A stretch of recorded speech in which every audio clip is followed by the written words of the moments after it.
기도하겠습니다.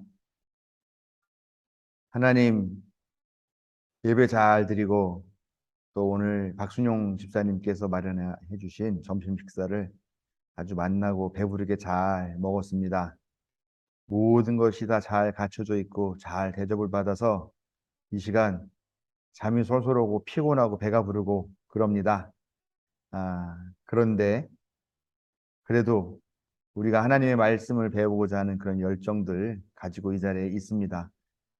우리를 집중하게 하시고 또 이 시간 배우는 것들로 우리의 삶의 방향들을 잡고 또 방향들을 수정해 나가고 우리의 삶에서 실천적인 그런 표준으로 기준으로 삼을 수 있는 그런 시간, 그런 말씀이 되게 해주시기를 원합니다.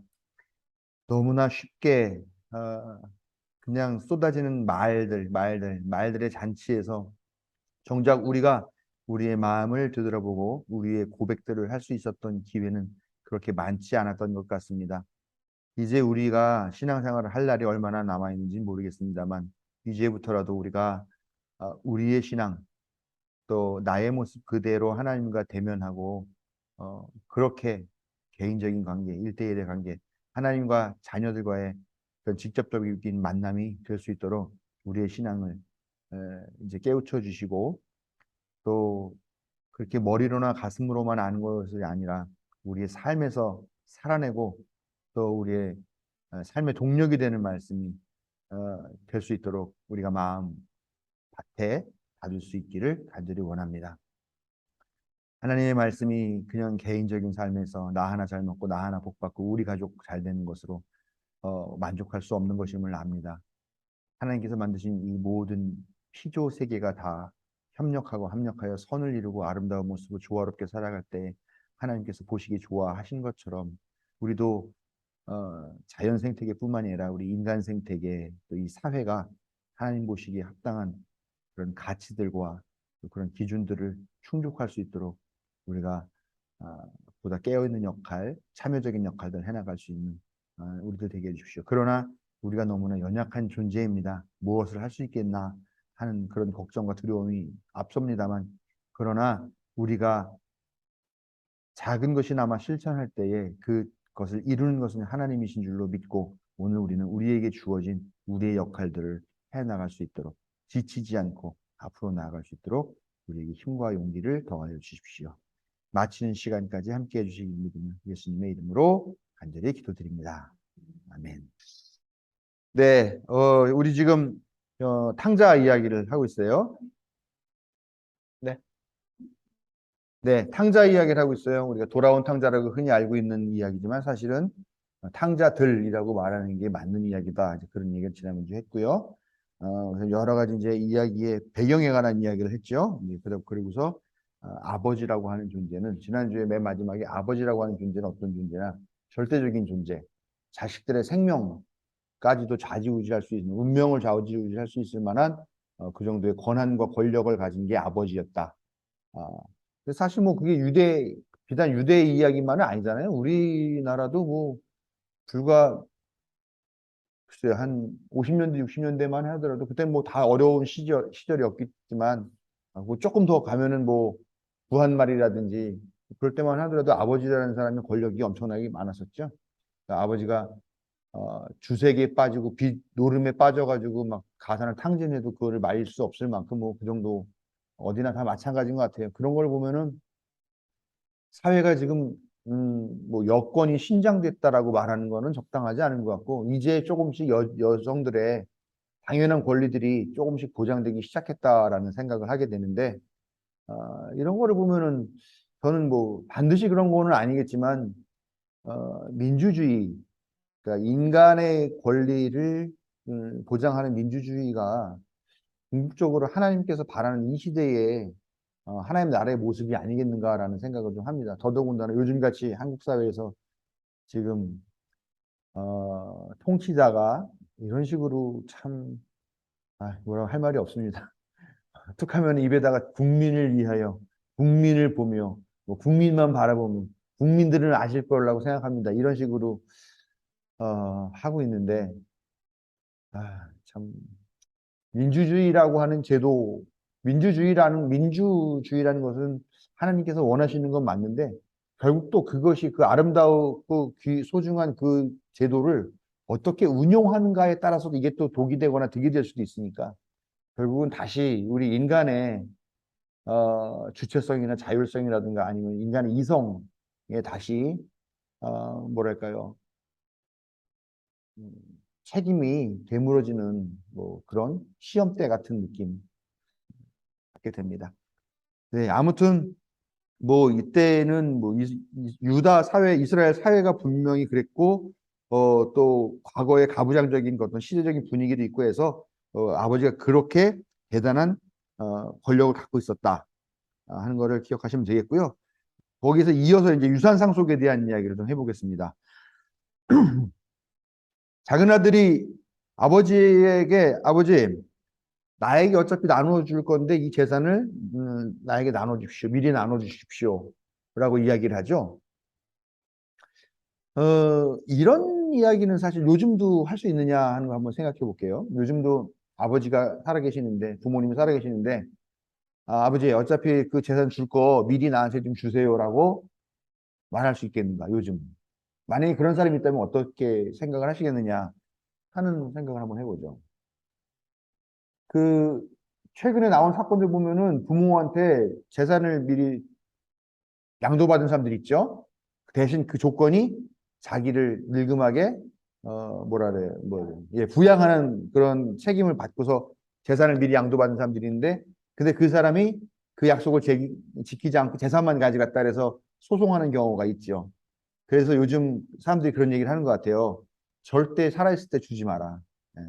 살아있을 때 돈도 뺏기고 어, 가정에 문제도 생기고 그러니까 절대 하지 마라 그런 얘기를 하는 것 같더라고요. 네. 그리고 저뭐 있질 않으니까. 네. 살아계실 때 미리 유산을 주실 수 있더라고요. 세금 없이 5천만 원씩 줄 수 있더라고요. 네, 증여? 증여죠. 네. 뭐, 아무튼, 근데 그때도 마찬가지인 것 같아요. 아버지가 모든 권리를 잡고 있고 자식들의 운명을 잡고 있다라고 하는 이야기는 마찬가지로 뭐 그때나 지금은 결국은 돈이잖아요. 먹고 살려면 돈이 필요한 거고 이 돈을 어떻게 하느냐에 따라서 그 자식의 운명이 달려 있다라고 얘기를 하는 건데 근데 아버지가 이 돈을 갖고 있는데 아버지 어차피 죽으면 줄 거니까 지금 나한테 나눠주세요라고 말하는 말은 뭔 말이냐? 아버지 이제는 나는 이렇게 아버지가 내 삶을 좌지우지하는 이런 방식의 전근대적인 이런 옳지 못한 방식의 이런 거를 나는 인정하지 못하겠습니다. 나는 내 스스로 내 운명을 개척하겠습니다. 그래서 내가 아버지한테 좀 대들겠습니다. 라고 하는 그런 어떤 도전적인 느낌이나 모험적인 느낌이 아니라 어, 사실은 아버지에 대해서 공격하는 거고요. 부모 공경의 율법을 위반하는 거라는 겁니다. 이게요. 그러니까 이 시대 당시에 아버지의 유산을 나눠주십시오라고 말하는 거는 이 시대에는 어떤 느낌이었냐면 아버지 죽으세요. 아버지 좀 빨리 죽었으면 좋겠어요. 아버지 돈을 내가 좀 갖고 싶은데 아버지 왜 이렇게 안 죽으세요? 빨리 죽으세요라고 그렇게 얘기를 하는 거다. 그러니까 이런 얘기가 나오니까 사람들은 재산은 꼭 갖고 있어야 된다. 절대 나눠주면 안 된다. 왜 나눠줬냐 바보같이 이렇게 얘기를 할 수 있는 게 유산 상속의 문제인데 그러니까 이 예수님께서 하시는 이야기를 들었을 때 이 이야기를 듣는 사람들, 청중들은, 그 아들이 자기의 아버지한테 재산을 미리 나눠달라고 얘기를 했다라고 하는 얘기를 들었을 때, 청중들의 반응은 어떻겠느냐? 저런 개자식, 저런 호로 자식을 봤나? 아버지 보고 빨리 죽으라고 하는 얘기는 똑같은 거 아니야? 저런 나쁜 놈, 극악무도한 놈, 이런 반응을 보였을 것이라는 거죠. 그 당시가 그런 상황이었기 때문에요. 그래서 이 유산이라는 거는 죽기 직전에는 나눠줘야지 그러지 않으면은 그게 말씀하신 것처럼 그 아들놈 나쁜 놈이라는 것과 마찬가지로 만약에 아버지가 그 돈을 줬다 아니면 이런 얘기를 듣고도 가만히 있었다라고 하면은 저게 아버지 노릇도 못하는 저거 바보 같은 사람이다. 등신 같은 사람이다. 이렇게 손가락질하면서 그 아버지도 같이 욕을 먹게 되는 그 아버지의 명예가 실추되는 그런 문제라는 겁니다. 그래서 이제 유산 상속은 어떤 식으로 이루어졌냐면은 아버지의 재산 중에 3분의 2를 장자가 갖습니다. 그리고 3분의 1은 나머지 아들들이 나눠 가져요. 딸은 나눠 가질 게 없습니다. 그러면은 보세요. 만약에 아들이 둘밖에 없다 그러면은 큰아들이 3분의 1 갖고 나머지 하나 아들이 3분의 1 가지면 되겠죠. 근데 옛날에 아들을 많이 낳는다는 것은 노동력이 많이 늘어난다는 얘기예요. 그 아들을 많이 낳았어요. 자식을 많이 낳고 특히 아들이 많이 낳는 것을 복이라고 생각했어요. 그러다 보니까 우리가 잘 알다시피 아브라함도 어, 4명의 아내로부터 12명의 아들을 낳죠. 뭐 딸도 있었겠죠? 딸도 있었죠. 그래서 12명의 아들을 낳는 거죠. 그러면 큰아들 루벤만 3분의 2를 갖고 나머지 11명의 자식들이 그 3분의 1 갖고 나눠 가져야 된다는 겁니다. 그러니까 그게 대부분 그 당시의 모습이라는 거죠. 그러니까 결국은 그 당시에 재산 그렇게 된다는 것은 그냥 큰아들만 잘 먹고 잘 사는 거고 나머지 아들들은 그냥 어떻게 될지 모르지만 대부분 다 가난하고 찢어지게 살아야 될 수밖에 없는 그런 운명을 갖고 있는 그런 상황이었다라는 거죠. 그러니까 재산 문제가 그 당시에는 그런 상황이 있었습니다. 그래서 왜 아들에게 많이 주었냐라고 하면은 여럿을 나눠주면 그 여럿이 다 잘 되면 좋겠는데 그렇지 않을 경우에는 그 재산이 더 날아가는 거죠. 그러니까 큰 아들이 그 아버지의 재산, 가문의 재산들을 쭉 이어받아 가지고 지키게 하려고 하는 그런 어떻게 보면 좋은 목적이죠. 좋은 목적이지만 그러나 그것이 또 어떻게 보면은 장자와 차자 사이에 있는 어떤 그 차별들을 유발할 수 있는 그런 현실적인 문제가 있었죠. 그러나 또 이 당시에는 이렇게 장자에게 많은 것들을 물려주면서 장자한테 막대한 권한을 주기도 하고 그렇게 유지하는 것들이 그 사회 공동체를 유지하는 하나의 방식일 수도 있었다라는 생각이죠. 아무튼 아버지는 이렇게 지금 이 유산 상속의 문제라든가 그렇죠. 예, 여기는 아들이 둘밖에 없었는지 모르겠는데 이 이야기에는 그래서 아들 만약에 둘밖에 없었다 그러면은 이 작은 아들이 3분의 1을 재산을 갖고 간 거죠. 둘이 있었을 때 3분의 1이면은 상당히 적은 재산이 아닌 거죠. 많은 재산이죠. 그걸 가지고 간 거죠. 아버지는 이런 존재예요. 아버지는 절대적인 존재, 집 안에서 자기의 명예를 지켜야 되는 존재입니다.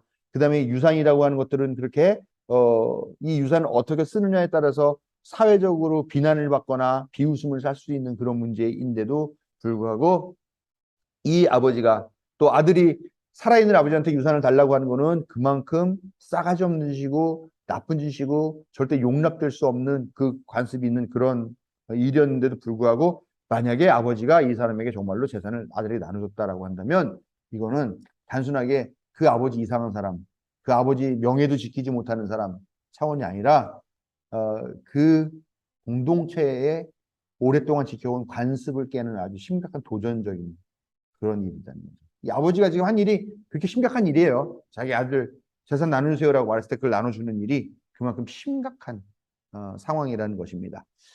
네, 그래서 어찌됐건 그 아버지는 그런 사회적인 비난과 비웃음까지도 다 감당을 하시려고 마음을 먹고 아들에게 재산을 나눠줬습니다. 이 아들은 어떻게 되었느냐? 먼 나라에 갔다라고 하죠.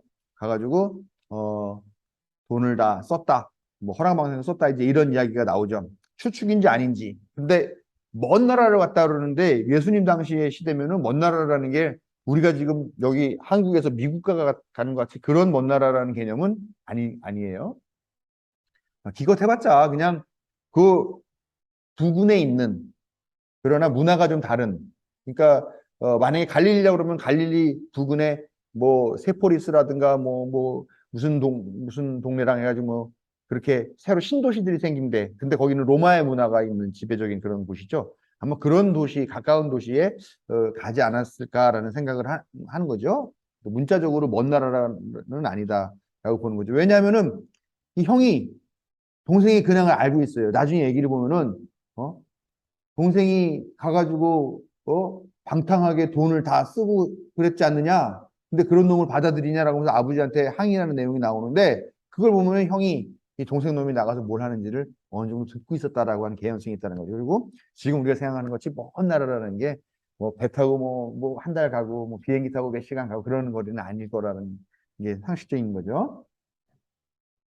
여기서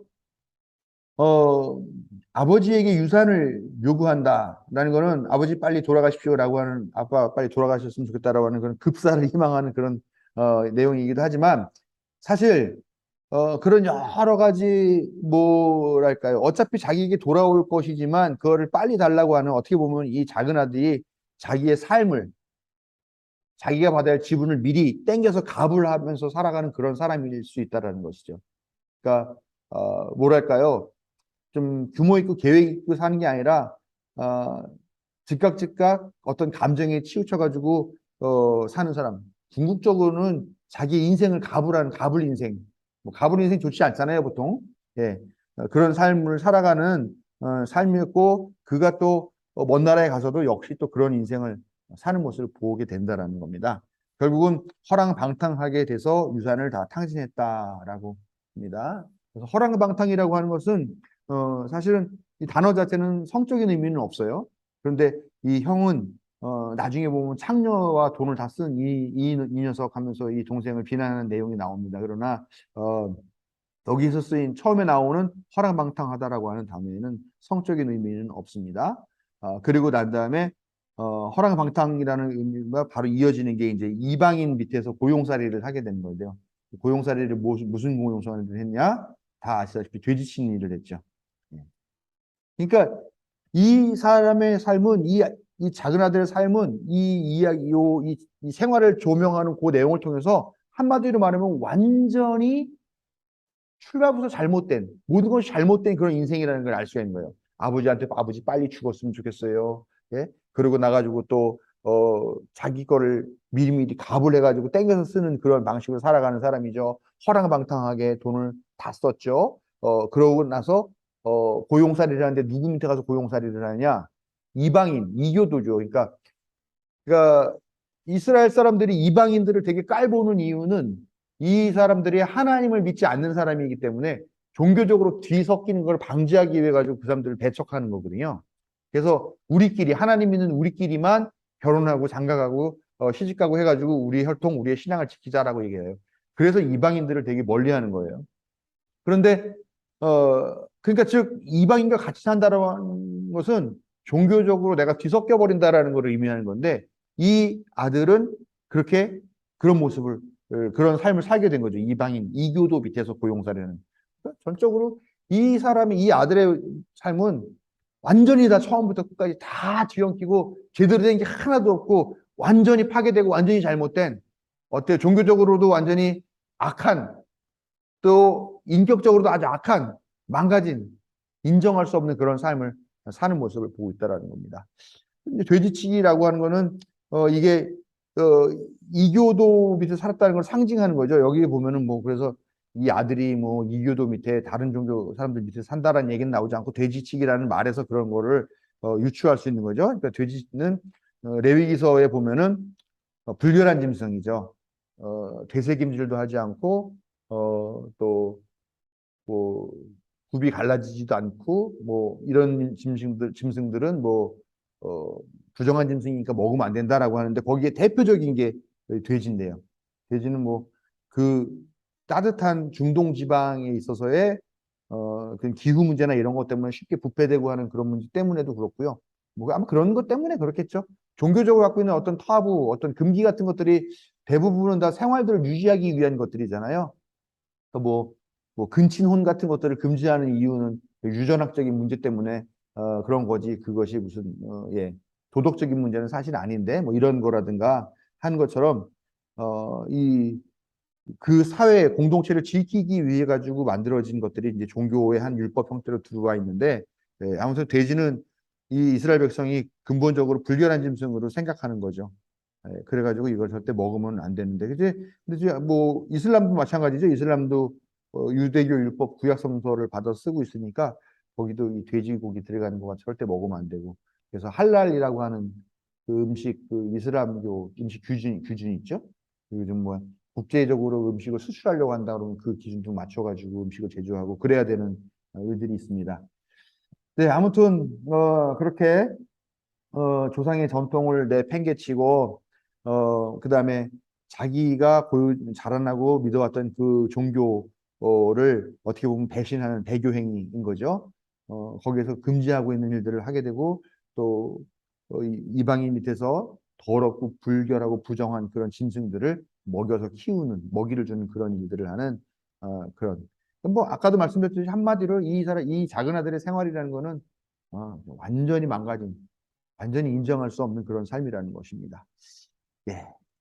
그런데 얘가 어느 날 정신이 번쩍 들었다 그러죠. 정신이 번쩍 들었어요.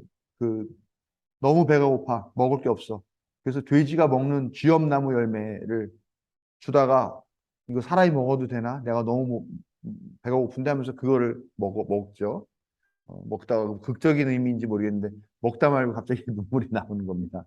아씨, 아버지한테 가면은 거기는 종들도 이런 일이 없는데 나는 지금 그렇게 잘 먹고 잘 사는 아버지를 응? 놔두고 지금 여기서 뭐 하고 있는 거야? 하면서 퍼뜩 그 생각이 들었다라고 합니다. 그래가지고 아버지에게로 돌아가야 되겠다라고 생각을 하고 발걸음을 옮깁니다. 근데 정신이 들어서라는 말에 우리가 속으면 안 되는 거죠. 정신이 들었다는 거는 정말로 내가 정말 나쁜 놈이었구나. 내가 정말 용서받지 못할 엄청난 짓을 저질렀구나. 내가 이 죄값을 받고 있구나. 이런 생각을 했냐라는 거예요. 근데 그건 아닌 것 같죠? 그냥, 아씨, 아버지 집에 가면은 먹을 게 많고 종들도 배를 굽는 일이 없는데 내가 지금 왜 여기서 이러고 있지? 하는 그런 정말 임기응변식. 여전히 사실은 그 정신 상태를 못 버린 거죠. 가부라는 인생 같이 그렇게 살아가는 그거를 아직도 못 버리고 그냥 회개의 징표는 나타나는 게 없어요. 그저 제정신이 들었다라고 하는 말만 있고 아버지께로 갑니다. 그냥 지금 자기가 처해 있는 그 궁지를 어떻게 하면 벗어날까라고 생각하는 단순한 선택. 철저한 반성에 대한 언급들은 전혀 없는. 그러니까 여전히 이 아들놈은 문제가 많은 겁니다. 그렇게 개고생을 하면서도 아직 완전히 정신을 차리지 못하고 그냥 그런 모습으로 돌아간 녀석이다 라고 하는 암시가 있는 거예요. 이 아들에 대한 아버지의 반응을 보면 어떻습니까? 이거 참 이걸 드라마로 만들면은 참 드라마에도 나온 게 있겠죠. 집 나간 녀석 있는데 그 집 나간 녀석을 언제 돌아오나 해가지고 전원 풍경 느티나무가 있는 데에서 저 멀리 꼬불꼬불하게 난 거기를 이렇게 하염없이 바라보고 있는 부모. 보통 여자죠. 보통 그걸 바라보고 있는 사람은 어머니가 주로 많이 있죠. 어머니가 보고 있다가 딱 봤는데 멀리서 뭐가 희끗희끗하게 보여. 근데 딱 알아봅니다. 왜 알아보냐? 부모니까 알아보는 거죠. 제가 어렸을 때 동네 친구들이랑 몰려다니면서 좀 이렇게 어른들 보기 안 좋은 짓 하고 다니는데 저 멀리서 누가 나를 막 불러요. 힐끗 보니까 아버지야. 막 도망갔어요. 도망가봤자 집에 들어가야 되잖아요. 집에 들어가는데 나보고 너 아니냐고 물어보시길래 저 아닌데요? 모르는데 했더니 아버지가 임마 아들 몰라보는 아버지도 있냐? 이렇게 얘기를 하시는데 제가 할 말이 없어서 잘못했어요. 그랬더니 기억이 나요. 부모 몰라보는 자식은 없잖아요. 그렇죠? 그러니까 이, 이 아버지 또 우리 어머니들도 그렇게 집 나가서 고생하고 있는 혹시 뭐 아침에 까치가 울었다 그러면 자꾸 그 동북밖기를 바라보기도 하고 그러는데 아무튼 멀리서 떨어져 있는데도 저거 내 아들이구나라고 직감을 하고서 했다는 거죠. 그러고 난 다음에 어떻게 했습니까? 막 달려갔죠. 달려갔어요. 그런 모습이 이제 이렇게 되고 있습니다. 어, 분명한 거는 약간 좀 달라요. 약간 좀 정서가 달라요. 이 이야기를 듣는 사람들도 되게 의아했을 거예요. 왜냐하면 집 나간 아들, 싸가지 없는 아들놈의 새끼가 돌아온다 하더라도 아버지가 자기 명예도 있고 체면도 있는데 그 아들이 집에 돌아오기를 바라면서 거기 동구밖에 바라보이는 그 마을 어귀에 서가지고 길을 하염없이 바라보고 서 있었다. 상상할 수가 없는 일이에요. 보통 그런 역할을 어머니가 하는 거죠. 그러니까 지금 이 예수님의 비유에서는 아버지하고 어머니하고의 역할이 바뀌었다고 할까? 뭐 바뀌었다기보다는 아버지의 모습이 거의 어머니의 모습과 비슷한 모습을 그려주고 있어요. 이게 지금 심각한 도전인 거예요. 이것 자체가. 왜냐? 당연히 지금 이 아버지는 하나님과 대비되는 그런 존재인데 이 하나님이 권위를 갖고 명예를 지키고 힘을 갖고 명령하시는 하나님의 모습이 아니라 엄마. 그냥 애들 젖 먹여서 키우고 애 토닥토닥 해주고 옷해서 입히고 하는 그런 역할을 하는 엄마로서 하나님을 지금 그리고 있다. 이것 자체가 벌써 이 받아들여질 수가 없는 얘기예요. 예수님의 얘기. 그래서 이 얘기를 듣는 사람들은 계속 깜짝깜짝 놀라는 거예요. 아니 현실에서 그런 일이 가능해? 아니 현실에서 아버지한테 살아있는 아버지한테 유산 달라고 그러는 일이 가능해? 현실에서 실제 그걸 또 떼어주는 아버지가 있어? 근데 그런 나쁜 놈이 물 다시 돌아오기를 기다리면서 맨날 마을 어귀에서 거기 바라보면서 있는 그런 아버지가 있어? 어머니라면 혹시 모를까? 그러니까 이 예수님의 이야기는 사실 이 이야기 자체가 파격의 연속이에요. 계속 청중들은 거의 공감도 하지 못하고 이해도 할 수 없는 그런 이야기들이 계속 반복이 되고 있는 거죠. 그래서 지금 여기서 이 아버지는 그러니까 여자와 같은 짓을 하고 있는 남자, 아버지. 이거 자체도 지금 이게 도저히 용납을 할 수가 없는 상황이에요.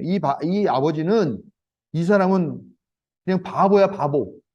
아버지로서의 최소한의 명예심도 없는 그런 아버지. 그리고 이런 나쁜 아들놈들을 또 기다리고 있어?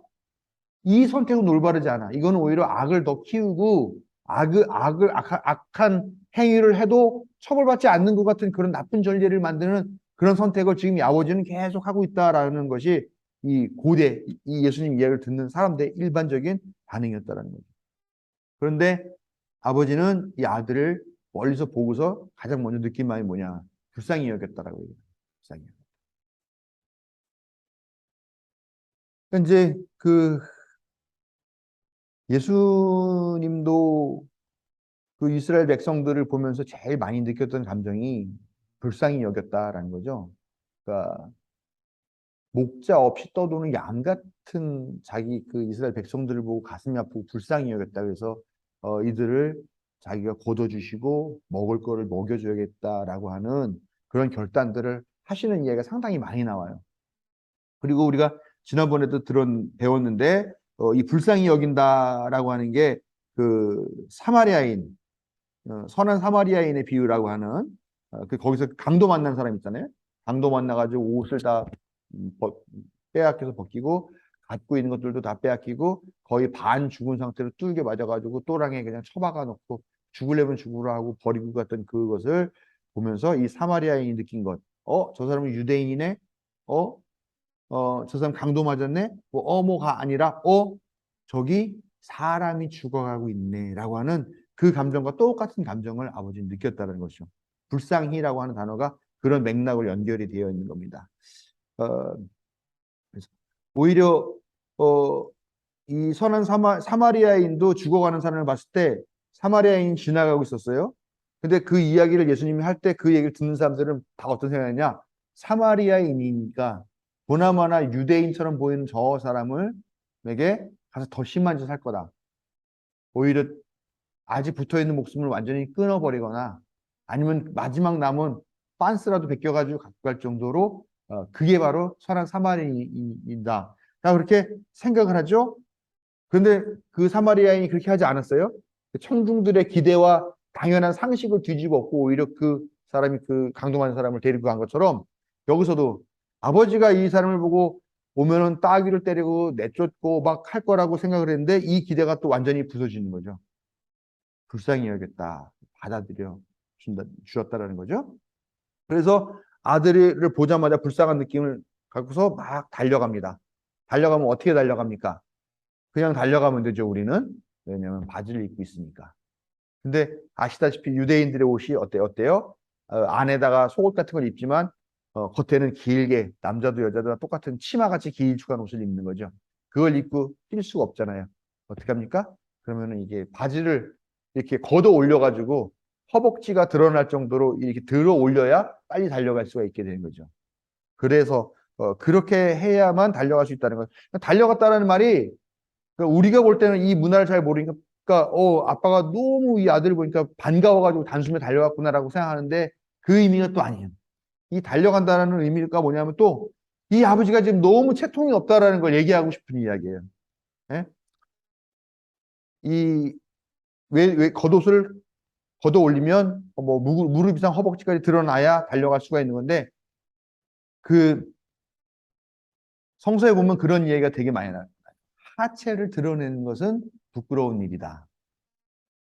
그래서 노아의 방주에서 나와가지고 거기서 어떻게 했어요? 포도나무를 재배해가지고 포도주를 만들어 먹고 쓰러져서 뻘거벗고 자죠. 그랬더니 이제 아들들이 그 아버지가 하체를 드러낸 부끄러운 모습을 보지 않으려고 눈을 돌리고 가가지고 옷을 준다라는 거죠. 또 여자들도 자기 하체를 드러낸 건 되게 가증스러운 일이다. 뭐 그래서 심지어는 돌로 쳐 죽여라. 뭐 아마 이런 이야기도 있을 거예요 아마.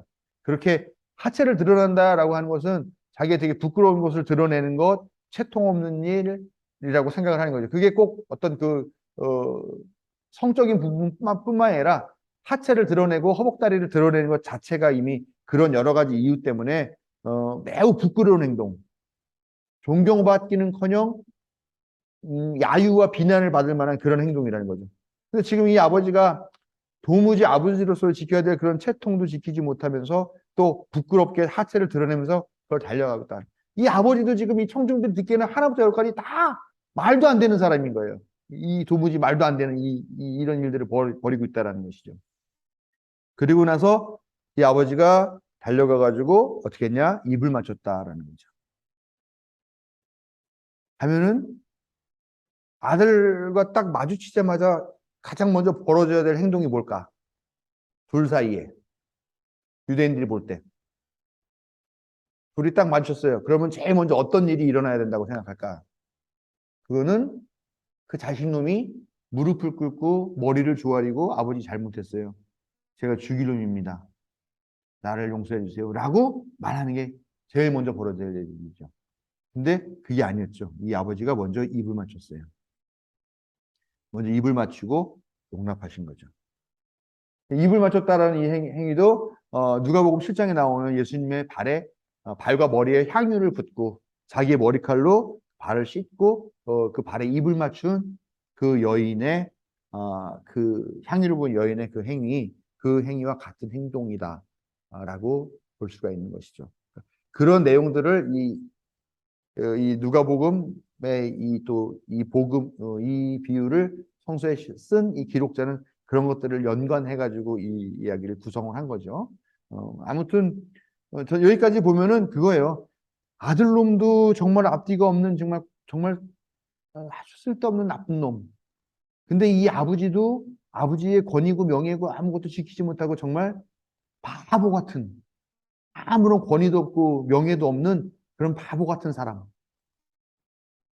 근데 이런 사람들을 등장인물로 등장시켜서 예수님이 지금 잃어버린 것을 되찾는 것에 대한 이야기를 지금 풀어나가고 계시다라는 겁니다.